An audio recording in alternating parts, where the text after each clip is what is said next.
You may have seen these bike stations around Chicago, which are part of the city's bike share system called Divvy. After looking at the price of using these bikes, which seemed quite high, and my own slightly lackluster experiences using them, I wondered, who exactly is Divvy meant to serve? That's what we will attempt to answer in this video.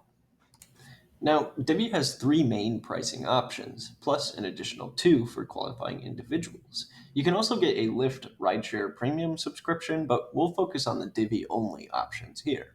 The cost structure does change over time, but here is the setup as of mid 2024. Number one, a single ride. For regular bikes, it is $1 to unlock and 18 cents per minute after that. So a 10-minute ride would be $2.80, and a 30-minute ride would be $6.40. For e-bikes, it's 44 cents per minute, so a 10-minute ride would be $5.40, and a 30-minute ride would be a staggering $14.20. Number two, a day pass. Cost is $18.10 up front. For regular bikes, you basically get to ride for free for 3 hours, then have to return it, but then you can just check out another one and repeat the cycle. E-bikes are generally discounted with this plan, the only benefit being that the $1 unlock fee is waived. Number three, a year membership. Cost is $143.90 up front. For regular bikes, you can get 45 minutes free before having to return and get another one. E-bikes are discounted to 18 cents per minute, so a 10-minute ride would be $1.80 and a 30-minute ride would be $5.40. In addition to the standard year membership, Divvy has a corporate partnership program called Divvy for Business, where your employer pays for your yearly membership.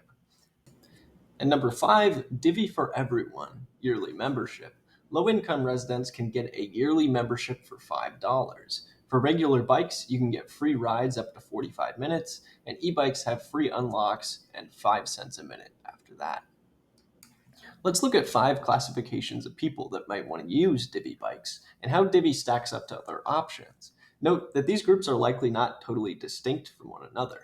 Number one, the all around daily bike commuter. Number two, the work only commuter. Number three, tourists. Number four, someone who needs to get somewhere quick in a pinch. And number five, a low income resident needing the least expensive transportation option. First, the all around daily bike commuters. These people, more than anything, want a bike that is cheap and available all the time. For these people, buying their own bike would be a much better option. Based on math I did in a previous video, the yearly cost of ownership for a decent bike is roughly $119, compared to the aforementioned $143 for a yearly Divvy membership. This, on top of the lack of convenience of Divvy bikes for all around commuters, bike share does not make sense for these people.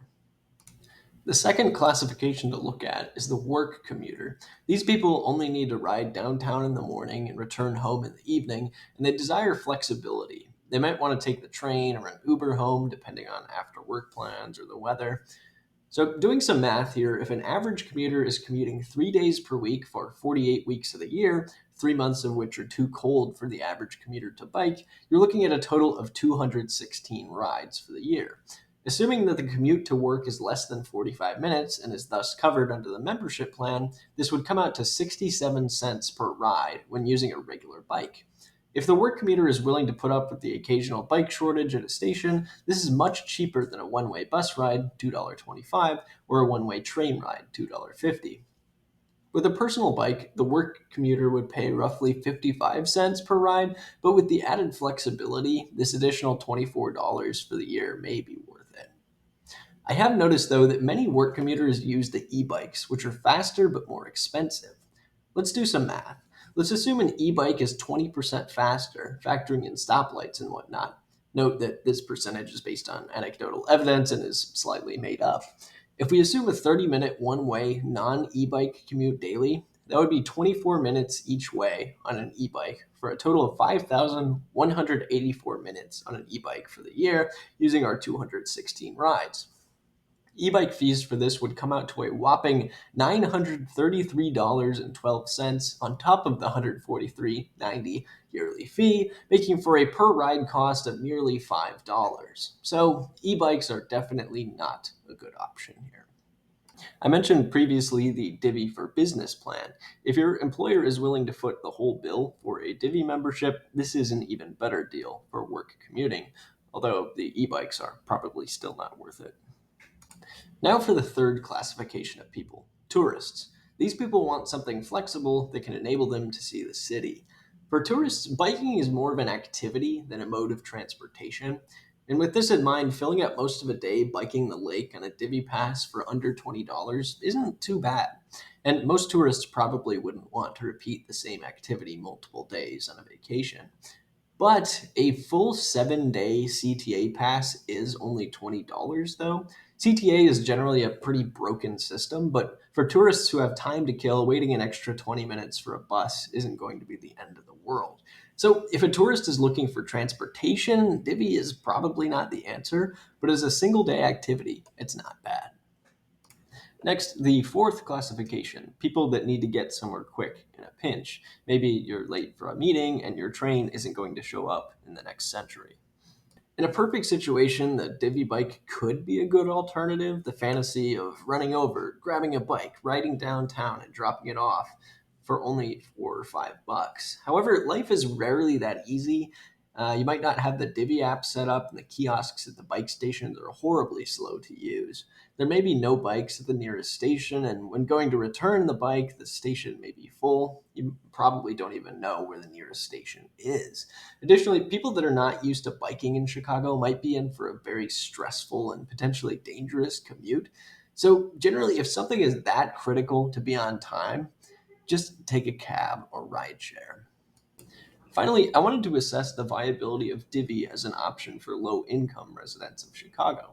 Low income here is defined as 300% of the federal poverty level, so $35,000 a year for a single individual. Depending on use case, unlimited 45-minute rides for only $5 a year sounds pretty good. Considering the fact that CTA does not, as of now, have a discounted fare program exclusively based on income, I was pleasantly surprised to see that Divvy has this option. And although Divvy stations do seem more concentrated in the more wealthy north side of the city, the south and west sides actually do have reasonably good coverage. The cheapest adult bike I could find at Walmart was about $100, so compared to that and other transportation methods, this program seems like a great service for the community. Obviously, individual situations will vary widely, and there's likely a lot of nuance I've missed here, but at the surface, Divvy for Everyone looks great for eligible residents. So, in summary, Divvy bikes are generally good for three situations only: a regular work commuter, a tourist looking to enjoy the lakefront, and eligible low income residents. Thanks for watching.